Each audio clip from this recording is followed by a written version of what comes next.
Muito boa noite, estamos aqui numa segunda-feira, mais uma, para o nosso estudo bíblico do Evangelho de Mateus. Pega lá sua Bíblia, o seu papel, sua caneta e vamos em frente. Vamos orar pedindo a bênção de Deus para essa segunda-feira.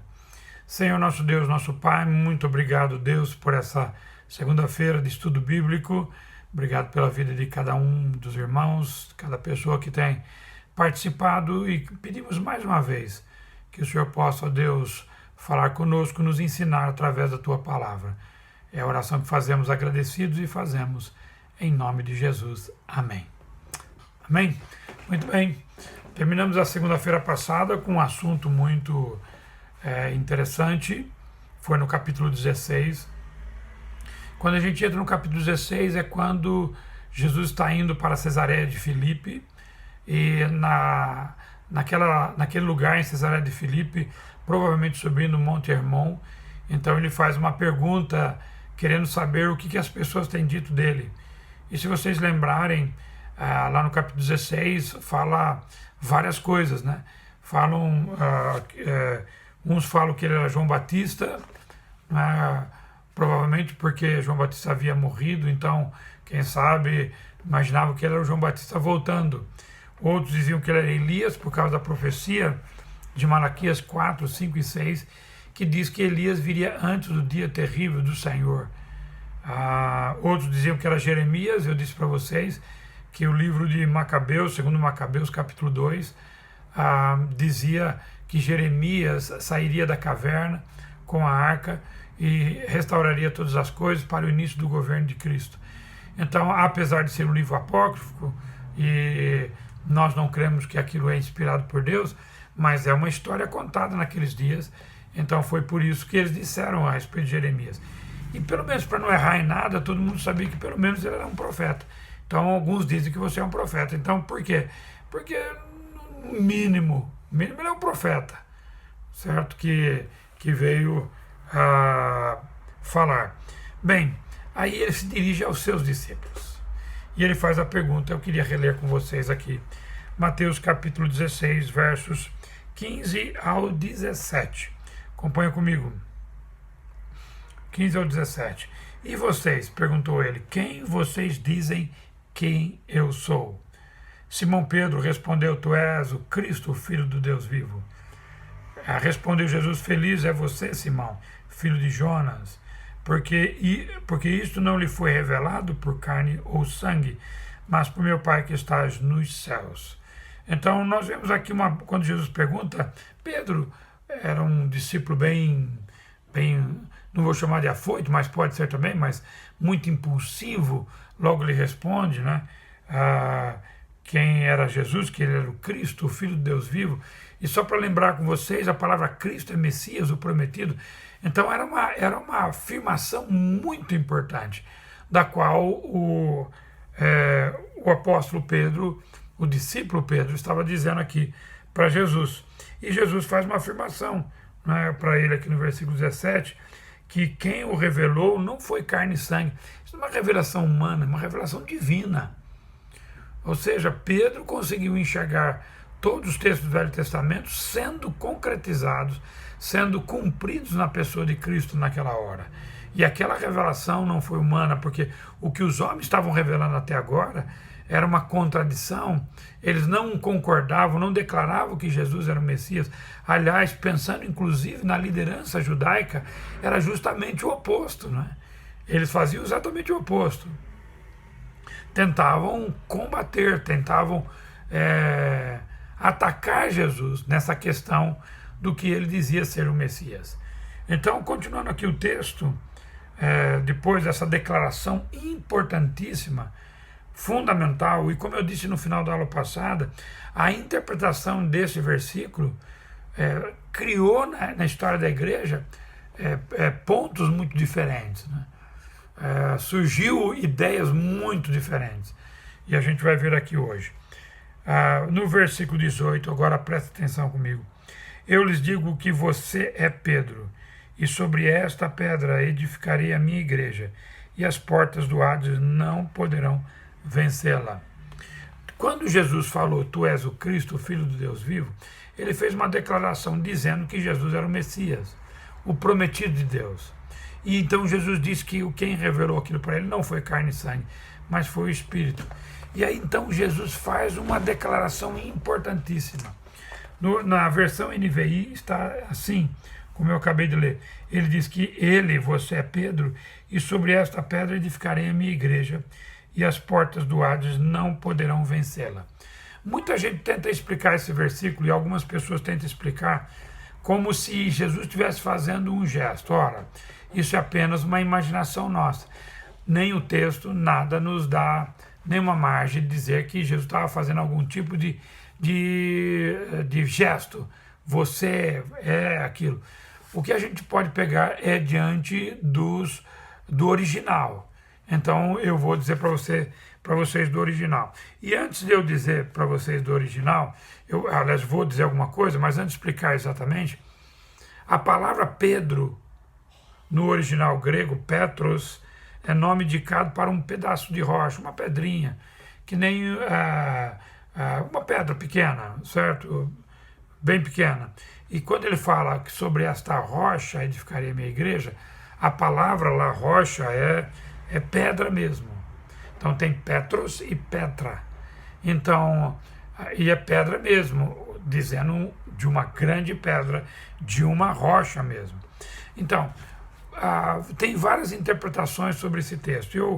Eu vou dar, conforme essas palavras aqui, há diversas maneiras que têm sido interpretadas durante toda a história da igreja. Quem é o fundamento? Porque ele está dizendo aqui, no versículo 18, que sobre esta pedra, esta rocha, ele vai edificar a igreja. Então, quem é esta rocha? Esta é a grande pergunta, certo? Então, para a Igreja Católica Romana, com todo respeito, se tiver algum católico romano aqui me ouvindo, mas para a Igreja Católica Romana, o fundamento da igreja é Pedro. Pedro, tanto é que pela história da igreja, você sabe disso e todos nós sabemos, que Pedro foi conhecido pela história da igreja romana, o primeiro papa, então todos são os líderes e o fundamento da igreja, até os dias de hoje.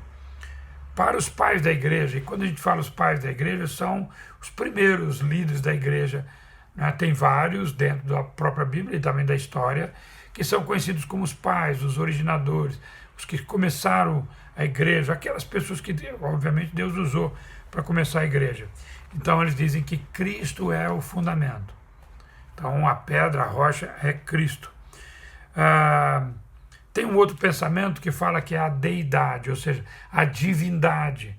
O fato de Jesus ser Deus, a deidade de Cristo é o fundamento. Uma outra, a confissão de Pedro.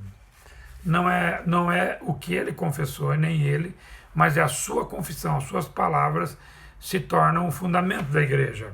E por último, a fé na deidade de Cristo. A fé na deidade, o crer na divindade de Cristo. Eu preciso dizer que os três últimos, a deidade de Cristo, a confissão de Pedro e a fé na deidade de Cristo, são os menos mencionados. Mas existem teólogos que colocam essas posições. Agora, os dois primeiros, Pedro é o fundamento e Cristo é o fundamento, os dois são os mais citados, os mais mencionados. Então, eu vou me deter um pouquinho neles aqui. Bem, eu quero fazer, antes de dar a minha resposta aqui,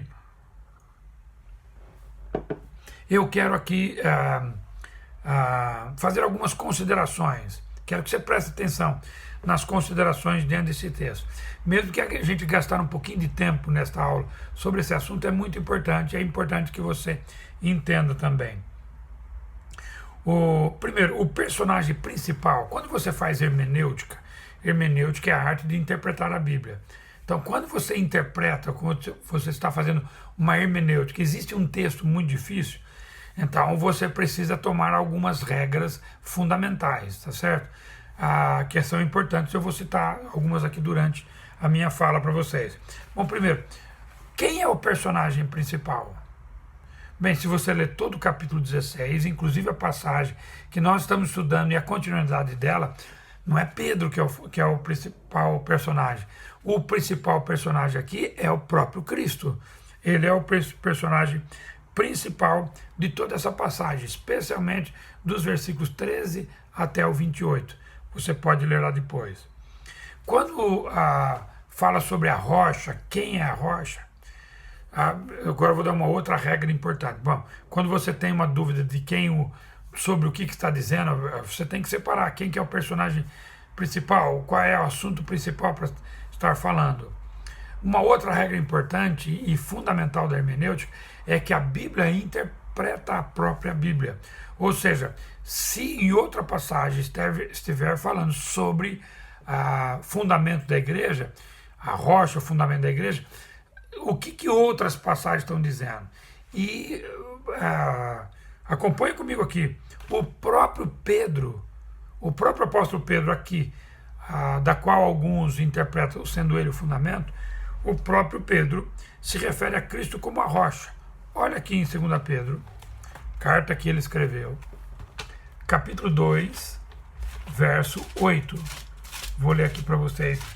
2 Pedro, capítulo 2, verso 8. Pois, vivendo entre eles todos os dias, aquele justo se atormentava. Opa, pera, tem alguma coisa errada aqui. Eu falei 2 Pedro, desculpa. 1 Pedro. Percebi que tinha coisa errada. Agora vamos lá. Agora sim. E a pedra de tropeço, a rocha que faz cair, os que não creem tropeçam, porque desobedecem a mensagem para o que também foram destinados. Eu precisaria ter lido antes. Deixa eu ler o versículo 7 aqui. Portanto, para vocês, os que creem, esta pedra é preciosa, mas para os que não creem, a pedra que os construtores rejeitaram tornou-se a pedra angular e pedra de tropeço e rocha que faz cair. Os que creem tropeçam, os que não creem tropeçam, porque desobedecem a mensagem para o que também foram destinados. Então, quando você lê todo o capítulo 2 aqui, desde o início, ele está mencionando que a rocha, o fundamento da igreja aqui é Cristo. E não somos nós e nem é Pedro, segundo o próprio apóstolo Pedro. Para você, uma outra forma de você fazer a interpretação é quando a palavra é muito difícil, primeiro você pega o significado dela, como eu acabei de dizer para vocês aqui. Quando ele diz tu és Pedro, ele está dizendo tu és pedrinha pequena. Mas sobre a pedra grande, a rocha grande, eu vou estabelecer a minha igreja. É o fundamento da igreja. Então, de novo, quem é essa rocha? Então você pega a palavra no original, que a palavra é Petros, rocha mesmo, e você começa a avaliar em todas as passagens o que fala de rocha, o que está querendo dizer, certo? Só para vocês terem uma ideia, aqui é a primeira vez que aparece a palavra igreja aqui, no Novo Testamento. Opa, desculpa. O uso costumeiro da palavra Petra, ela aparece 16 vezes. Eu só pulei uma parte aqui. O uso costumeiro da palavra Petra aparece 16 vezes. A palavra rocha, essa que ele diz aqui, sobre esta pedra, que é a palavra Petra, rocha, aparece 16 vezes no Novo Testamento. Tudo bem? Certo? Das 16 vezes que aparece no Novo Testamento, 11 delas, notou comigo? 11 delas se referem a uma rocha normal. Rocha, pedra. Não está falando de outra coisa. Não está alegorizando. Não está fazendo nenhuma comparação. É normal. Então, a 16 menos 11 sobram 5. Das 5 vezes que a palavra Petra aparece como simbolizando alguma coisa ou alguém, 5 vezes, das 5 vezes delas, 4 vezes é usado figuradamente falando de Cristo. Presta atenção. 4 vezes das 5 que são usadas figuradamente falam apontando para Jesus, falando de Cristo. Você pode ler lá depois. Tem Romanos, capítulo 9, verso 33. Tem 1 Coríntios, capítulo 10, versículo 4. E 1 Pedro 2, 8 aqui, que essa rocha aqui no texto é o Cristo. Então, das 5 vezes alegóricas, 4 ninguém tem dúvida, está falando de Jesus mesmo. A única que pode colocar um pouquinho de dúvida é esta aqui. De quem que Jesus está dizendo dela? Bem, se 5 alegorias, 4 é Cristo, qual é a autorização que eu tenho para dizer que essa não é Cristo? Ou seja, não tem outro jeito, só pode estar dizendo de Cristo. Certo? Então, a palavra alegórica, 5 vezes, que são 4 de Cristo, com certeza essa que poderia-se ter alguma dúvida, como alguns colocam, se as outras 4 na Bíblia forem mencionadas para Cristo, certamente essa aqui também é. Certo? Então, concluindo, assim, que esta passagem é realmente uma profecia, falando de Cristo, está mencionando sobre Jesus aqui, não tem outra alternativa. E quando ele diz aqui no versículo 18, eu vou edificar a minha igreja e as portas do Hades não poderão vencê-las. Essa é uma outra expressão também difícil das pessoas entenderem.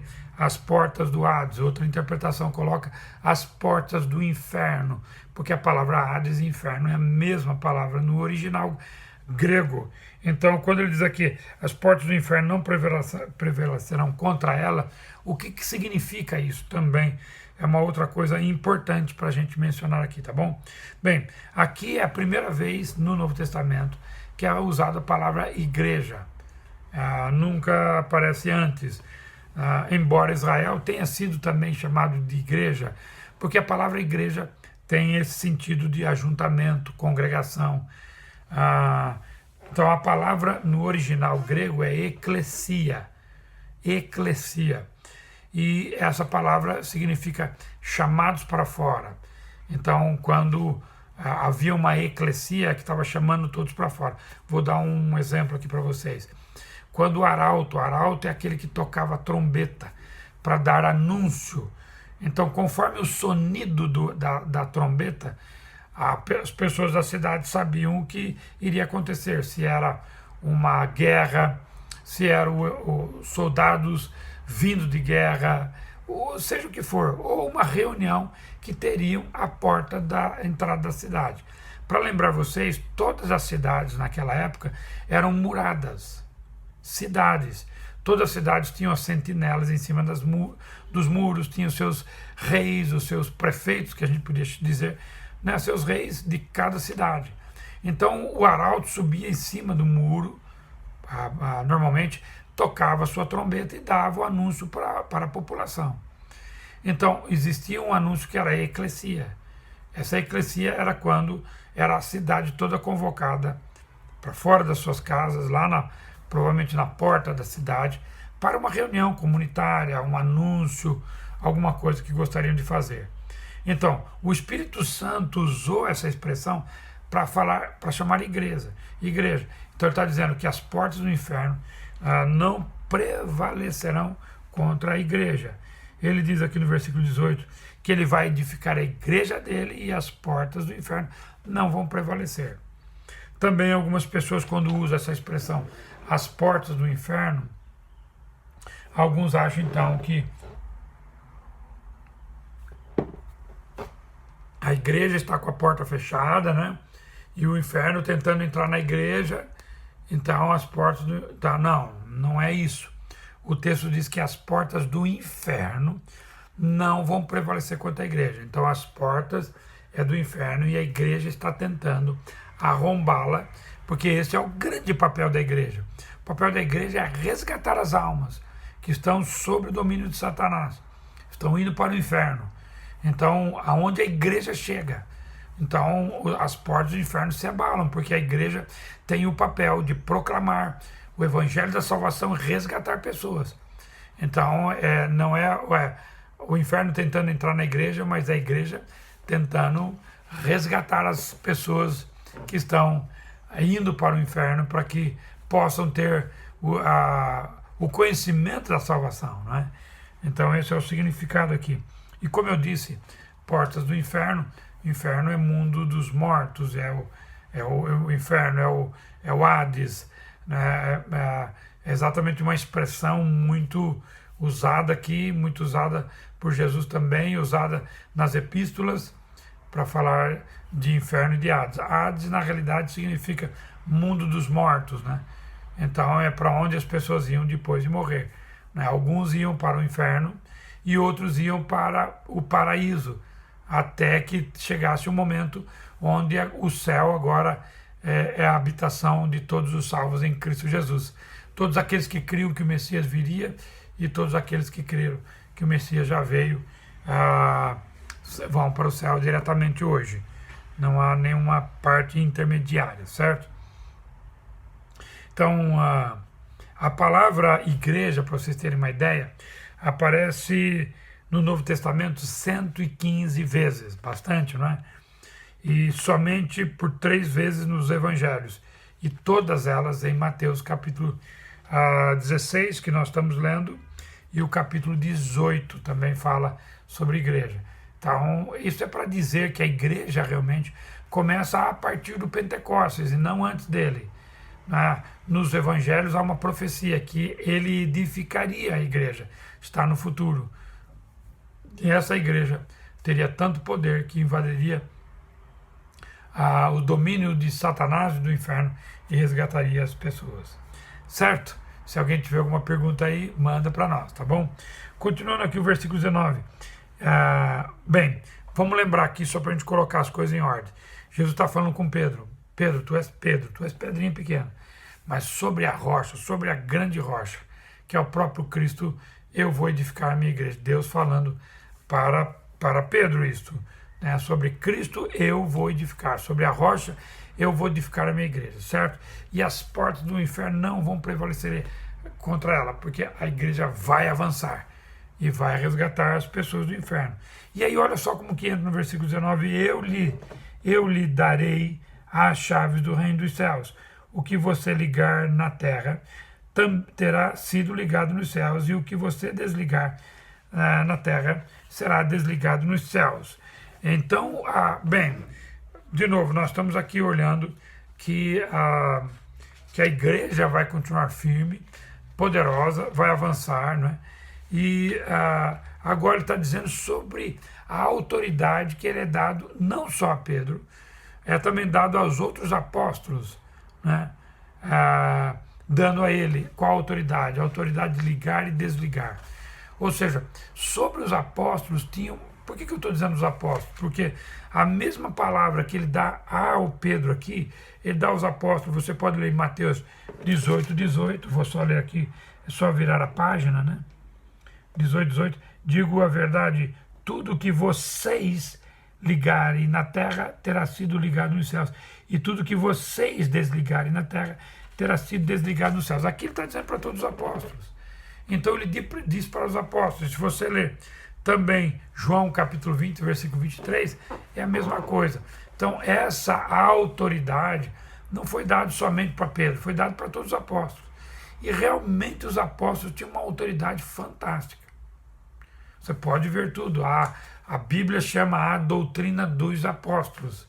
A autoridade que os apóstolos tinham não foi passada para mais ninguém. É uma autoridade apostólica daquele período, onde os apóstolos têm uma autoridade realmente maravilhosa. Certo? Deixa eu ver se eu deixei de falar alguma coisa para vocês aqui, mas acho que não. Certo? Só voltando a falar sobre essa chave de autoridade, muita gente coloca essa interpretação de autoridade, é uma autoridade apostólica que funcionou no período dos apóstolos e, como algumas profecias dizem, aquilo que acontecerá na escatologia, na volta de Cristo. Então também alguma coisa vai acontecer para indicar a autoridade que Jesus estava dando aos apóstolos, tá certo? Mas foi dado estritamente aos apóstolos esta autoridade. Eu não tenho, você não tem também. Tudo bem? Muito bem. Olha o versículo 20 e depois eu vou continuar aqui o texto. Então advertiu aos seus discípulos que não contassem a ninguém que ele era o Cristo. Não conta para ninguém. Por que ele pediu para não contar? Porque Jesus já havia ensinado muito sobre isso. Ele já havia dado muitos sinais de que ele era o Messias. Mas as pessoas não queriam mais saber. Então Jesus está dizendo, já que eles não querem mais agora eu vou fazer alguma coisa diferente. Eu vou estabelecer a igreja. A igreja vai ser a pregadora do evangelho agora. Então vai dar continuidade com a igreja, certo? Mas olha só o que ele diz aqui no versículos diante, depois disso. Acompanhe comigo aqui dos versículos 21 até o 28. Desde aquele momento, Jesus começou a explicar aos seus discípulos que era necessário que ele fosse para Jerusalém e sofresse muitas coisas nas mãos dos líderes religiosos, dos chefes dos sacerdotes e dos mestres da lei, e fosse morto e ressuscitasse no terceiro dia. Então Pedro, chamando-o à parte, começou a repreendê-lo, dizendo: nunca, Senhor, isso nunca te acontecerá. Então Pedro, chamando-o à parte, começou a repreendê-lo: nunca, Senhor, isso nunca te acontecerá. Isso é o verso 22.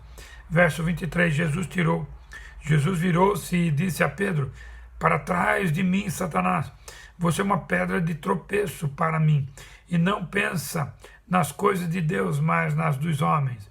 Então Jesus disse aos seus discípulos: se alguém quiser acompanhar-me, negue-se a si mesmo, tome a sua cruz e siga-me, pois quem quiser salvar a sua vida a perderá, mas quem perder a sua vida por minha causa a encontrará, pois que adiantará ao homem ganhar o mundo inteiro e perder a sua alma, ou o que o homem poderá dar em troca da sua alma, pois o Filho do Homem virá na glória de seu Pai com os seus anjos, e então recompensará a cada um de acordo com o que tenha feito. Garanto-lhe que alguns dos que aqui se acham não experimentarão a morte antes de verem o Filho do Homem vindo em seu reino. Que coisa impressionante, essas palavras aqui tão importantes, né? Que eu quero ver com os irmãos aqui agora, versículos 21 a 28. Bem, aqui Jesus anuncia sua morte abertamente. Aqui logo no início do texto que eu acabei de ler, verso 23. Ele não dá nenhuma volta, ele fala já direito da sua morte, inclusive dos 3 dias depois a sua ressurreição. Ele vai direto ao assunto aqui, não tem meio termo aqui. Então Pedro usando Satanás usando Pedro, Satanás usando Pedro que dá uma declaração: não, isso não vai acontecer com você, não vou permitir que aconteça. É interessante que Jesus diz aqui para Pedro: arrede de mim, Satanás, você está aqui sendo usado por Satanás. É interessante que como que alguns poderiam dizer que Jesus estava colocando Pedro como fundamento da igreja. Não podia ser, no próprio contexto, não estou dizendo nem de um outro contexto, estou dizendo no próprio contexto, Pedro é chamado de alguém que está sendo usado por Satanás. Então, como pedra de tropeço, tentando impedir a obra que Cristo faria por todos nós. Né? Então, certo? Então não podia ter Pedro o fundamento da igreja. Né? Então Pedro, usado por Satanás, põe-se como uma pedra de tropeço, aqui como ele diz aqui. Então, nos versículos em diante, em verso 24 em diante, Cristo então repreende Pedro e ensina o maior dos valores para os seus discípulos. O valor da cruz, o valor da dependência, o valor da entrega, né? O valor realmente de um verdadeiro discípulo de Jesus, que é o valor da renúncia. É o valor da renúncia. Há várias ideias sobre o sentido desses versos aqui, do verso 28. Porque depois que ele repreende Pedro, né, no versículo 23, né, então os seus discípulos chegam para... Então Jesus disse aos seus discípulos: se alguém quiser acompanhar-me, nega-se a si mesmo, então e siga-me. Então esse ensinamento a respeito de renúncia foi uma coisa fundamental, importante. Era uma mensagem que os discípulos ainda não conheciam, mas agora precisavam não só conhecer, como aprender a viver nisso. Aliás, eu preciso dizer isso para todos nós, né? Não existe discipulado sem renúncia. Não existe a ideia de seguir a Jesus sem renúncia. Nós sempre precisaremos renunciar a algo para seguir a Jesus. Isso é o que você precisa fazer, isso é o que eu preciso fazer. Na igreja a gente fala muito de discipulado, né? E eu preciso dizer isso, não existe discipulado sem renúncia. Então Jesus está dizendo sobre renúncia aqui, nos versículos que continuamos lendo aqui, não é? E ele fala, quem quiser salvar a sua própria vida, vai perder. Quem ficar pensando só em si mesmo, só na sua própria vida, vai perder. De novo, o seguir a Jesus é um passo, é uma decisão de renúncia. Você pode ter certeza disso. Bem, agora olha só o que vai dizer aqui. Verso 27, pois o Filho do Homem virá na glória de seu Pai, com os seus santos anjos, e então recompensará cada um de acordo com o que tenha feito. Garanto que alguns que estão aqui não passaram pela morte, até que vejam o Filho do Homem no seu reino. O que Jesus está dizendo aqui? Bem, antes de Jesus morrer, muitos desses já haviam abandonado a Cristo, né? Então, mas o que está querendo dizer aqui? Será que vai haver uma conversão rápida aqui para os discípulos? Não. Deixa eu dizer aqui para vocês algo importante. Também há várias ideias no sentido deste verso 28 aqui para nós. Alguns pensam que Jesus, quando viu o Pentecostes, os discípulos viram Pentecostes, cumpriu-se a profecia aqui, que nenhum vai morrer até que veja, alguns de vocês não morrerão, até que vejam o Filho do Homem em seu reino. Então, alguns imaginam aqui que poderia ser viram Pentecostes, o início da igreja, coisas gloriosas. Outros pensam que Jesus falou do reino literal de Cristo, que seguiram a parousia, a subida de Jesus, né? Ou a sua segunda vinda, e que Jesus não sabia a hora da sua chegada, conforme Mateus 13:32, e também acham que morte aqui é da alma e não do espírito, né? E não do corpo. Interessante aqui as ideias, né? E as ideias estão justamente porque não é uma passagem simples e fácil de a gente interpretar, né? Alguns imaginavam tanta coisa, né, a respeito do que poderia simbolizar o que Jesus estava dizendo, né? Alguns dizem o Pentecostes, a vinda de Pentecostes, que não há dúvida que foi uma coisa extraordinária, gloriosa para aqueles que estavam presentes no dia de Pentecostes, né? Outros preferem dizer que era a ressurreição de Jesus, né? Alguns viriam, foram poucos que viram, mas viriam a ressurreição de Jesus. Outros dizem o monte da transfiguração, que vai acontecer no capítulo 17. Não é logo o ano seguinte, porque tem que acontecer a morte de Jesus, né? Vai acontecer a morte de Jesus, aliás, não aconteceu ainda, né? Então outros pensam que pode ser a transfiguração, que se segue imediatamente ao capítulo 16, ao capítulo 17. Quando Jesus tem aquela cena, a gente vai estudar, aquela cena maravilhosa, não é? Provavelmente também no Monte Hermon, quando ele se transfigura, né? Ou seja, a presença do Pai, a presença do Espírito Santo e a presença de Cristo segundo a Trindade estava naquele lugar. Coisa gloriosa que os poucos discípulos viram. Então, e essa é uma expressão dizer que o monte da transfiguração era uma coisa muito extraordinária. É um sinal do reino, um sinal da chegada, um sinal da vinda do reino que ocorreu lá, né? Então, o assunto é importante aqui para nós, para a gente pensar sobre isso. E Pedro, que era um dos discípulos que estava lá, que viram essa ascensão, Pedro chama essa experiência de Pedro, que ele estava dizendo que iria acontecer, realmente da transfiguração. Olha o que diz aqui deixa eu ver aqui, 2 Pedro, que a gente estava lendo, capítulo 1 agora. Estava lendo 2 Pedro 2, né, que é uma passagem. Agora 2 Pedro, capítulo 1, versos 16, 17, 18. Olha só, 16. Pois está escrito, sejam santos como eu sou santo. Uma vez que vocês chamam a Pai aquele que julga imparcialmente as obras de cada um, portem-se com temor durante a jornada terrena de vocês, pois vocês sabem que não foi por meio de coisas preciosas. E eu marquei 1 Pedro de novo, quer ver que eu marquei errado de novo? Tá mal, né, irmãos? Desculpa, eu errei de novo. 2 Pedro, capítulo 1, versículos 16 ao 18. Olha só o que diz.